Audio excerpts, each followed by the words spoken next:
سب سے پہلے میں یہاں آنے والوں کو اور خصوصاً اپنے پریس کے ساتھیوں کو، دوستوں کو میں خوش آمدید کہتا ہوں، اور دل کی عطا گہرائیوں سے آپ کا مشکور ہوں کہ آپ یہاں تشریف لائے ہیں۔ اس کے باوجود کہ یہاں ویسے تو کافی آپ کو فوگ، اسموگ اور بڑی گھٹن کی فضا کا جو ہے چرچا کیا جاتا ہے، لیکن کیا خوبصورت دن اللہ تعالیٰ نے آج جو ہے ایک ایسی روشنی دی ہے، ایک ایسا سورج دیا ہے، ایک ایسا آج موسم دیا ہے کہ میں سمجھتا ہوں دنیا کے بہترین موسم میں آج اس کو شمار کیا جا سکتا ہے۔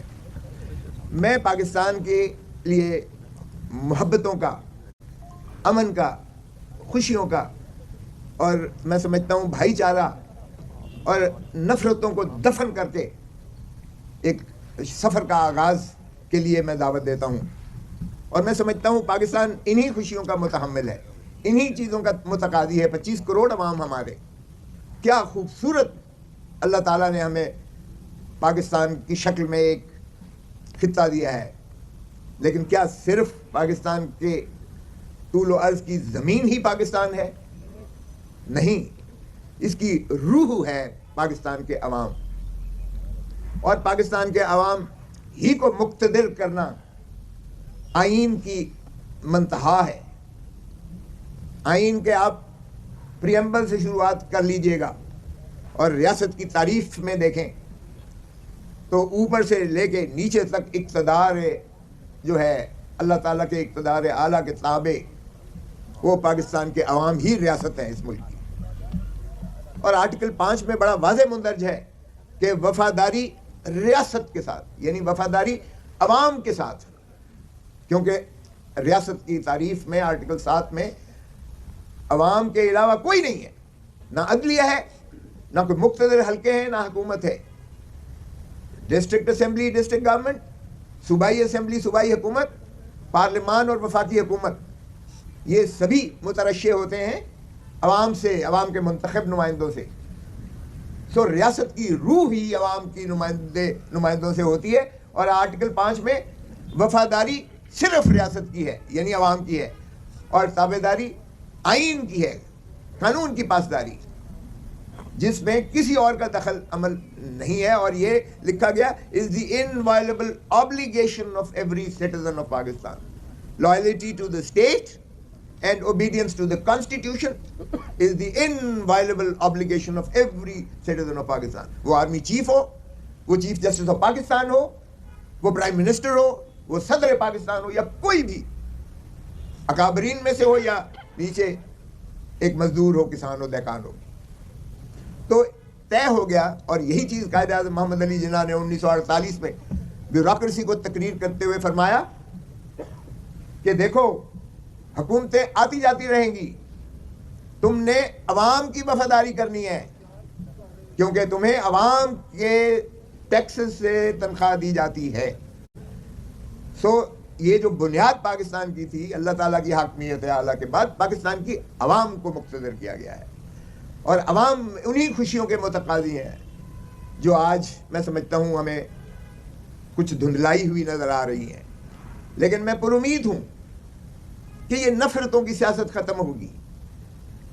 میں نے آج تک جو کیا ہے، آپ دیکھ لیں 5 دہائی کی میرے سفر میں، میں نے عبادت سمجھ کے، وکالت بھی عبادت سمجھ کے کی ہے، سیاست بھی عبادت سمجھ کے کی ہے، جس سے بھی دوستی کی ہے نبھایا ہے، کوٹ کوٹ کے نبھایا ہے، لیکن سب سے پہلے میری وفاداری دھرتی ماں کے ساتھ ہے، اور دھرتی ماں صرف سنور سکتی ہے اگر ہم آئین پر عملداری کریں، کیونکہ آئین ایک ایسا عمرانی معاہدہ ہے، اس عمرانی معاہدے میں آپ کو تمام تر فلاحی مملکت کے خد و خال اور اصول نظر آئیں گے۔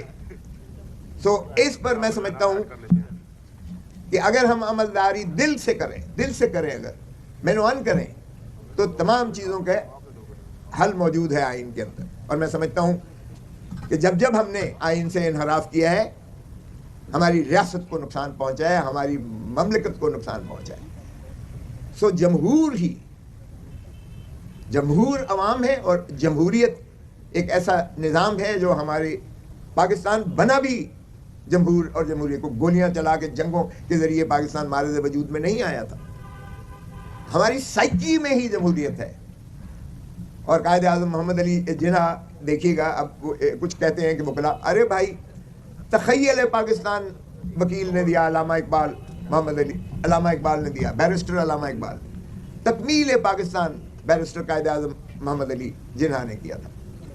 اور جو پاکستان کا آئین ہے 1973 کا، جو آج بھی ہمیں جوڑے ہوئے ہے، وہ بھی بیرسٹر شہید ذوالفقار علی بھٹو صاحب نے دیا. تو آج بھی جب اس پر یلغار ہوئی اور چیف جسٹس کو بالوں سے پکڑ کر ایک وہ عامر جو مکے دکھاتا تھا، اس نے اسے معزول کیا افتخار محمد چودھری کو، تو بھی ہراول دستے کے طور پر وکیل نکلا تھا. اور سب سے پہلے خون میرے ماتھے پر جو لاٹھیاں برسائی گئی تھی مال روڈ پر، ساری پاکستان کی قوم دنیا ساری نے دیکھا تھا. وہاں سے ایک شروعات ہوئی، جو وکلا برادری بھی اٹھی اور پھر سیاسی جماعتیں بھی آئیں اور پبلک نے لبیک کہا اور دنیا نے مانا.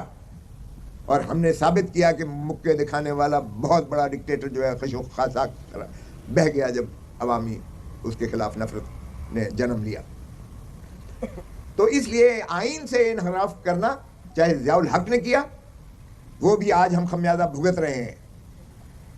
ایک شخص جس نے کہا کہ میں جو ہے ایٹم بم سے باز نہیں آؤں گا، خواہ مجھے جان پر کیوں نہ کھیلنا پڑے. اور ہینری کسنگر نے دھمکی دی اسے کہ بھٹو تم باز آ جاؤ، اگر تم نے ایٹم بم بنانا بند نہ کیا تو تمہیں عبرت کا نشان بنائیں گے. اور اس نے وہ سائفر جو ہے راجہ بازار راول پنڈی میں لہرا کر قوم کو اعتماد میں لیا.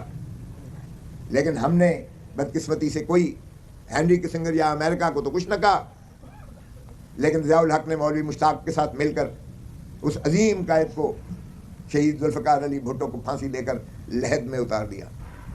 آج میں سپریم کورٹ کی طرف پچھلے ہفتے میں دیکھا، میں نے تین وزیر اعظم کا، یہ کب تک چلے گا کہ ہم اپنے اس طرح سے جو ہے وزرائے اعظموں کو اس طرح سے ہٹانے کا کھیل تماشا کرتے رہیں گے؟